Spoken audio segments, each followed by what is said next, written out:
Okay guys, I know that things have been a little bit crazy since I've been gone so much lately, and want to kind of move on from your Titanic projects. I'd like those turned in today, and I would like to move on to a poetry project because April was National Poetry Month and we ended up spending more time on Titanic than I thought we would. So I just want you to do this quick little poetry project. I know that you are familiar with GarageBand, and I know that you think you know what you're doing, and I believe that you do, but there are a couple of things for this project that I want to show you, and I'm going to do it super fast.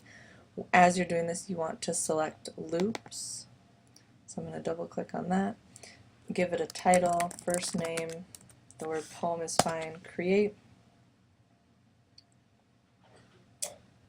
Now when you're making your track, I want it to be all percussion, okay? So that would include right here, drums, beats, percussion, kits, but pretty much only these four things because I want it to be all percussion, otherwise it's going to get a little bit messy. We just need a solid beat. So I'm going to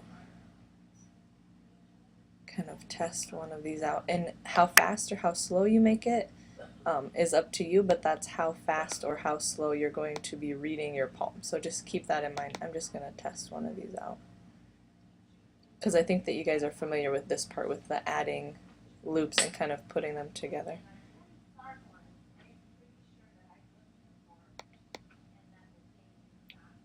And my poor computer is so slow right now. Let's pretend like I like that one, and I'm going to drag it in. You're going to want to make it a little bit longer depending on how long your poem is. It's always better to have extra music than to run out of space. So I'm going to copy this, Command C, I'm going to click right here where I want it, Command V, Command V, Command V, Command V, Command V, okay? Now if you want to layer things, that's fine, you can. Please make sure that it sounds good and that it doesn't get too messy. We want to hear a good beat, so I'm going to listen to this real fast. Oh, except my poor computer. Okay, that gets a little too wild. I'm going to take that out. If you can layer things without things getting too crazy, go ahead and do it.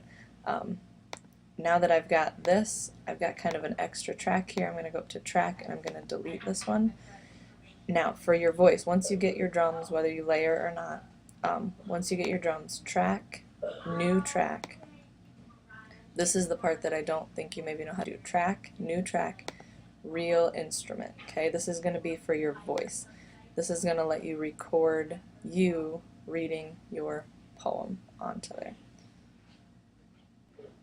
Should pop up. There it is. Okay, so now all you have to do is press record, and it will be playing the beat for you while you're reading, so that will really help you keep on track.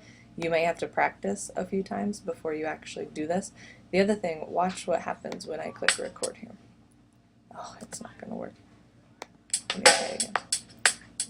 Okay, do you hear that clicking there? That's the metronome. That's one other thing that maybe you don't know how to do that you have to turn off. Under control right here, metronome, just click it. It automatically defaults to checked. But since we have the beat already with our music, we do not need the metronome to be finding that beat for us. Otherwise, you're actually going to be able to hear that in your recording, which we don't want. So I think that that is it. If you should get finished, you're just going to share it to iTunes, send song to iTunes, okay? Send song, not ringtone, send song to iTunes.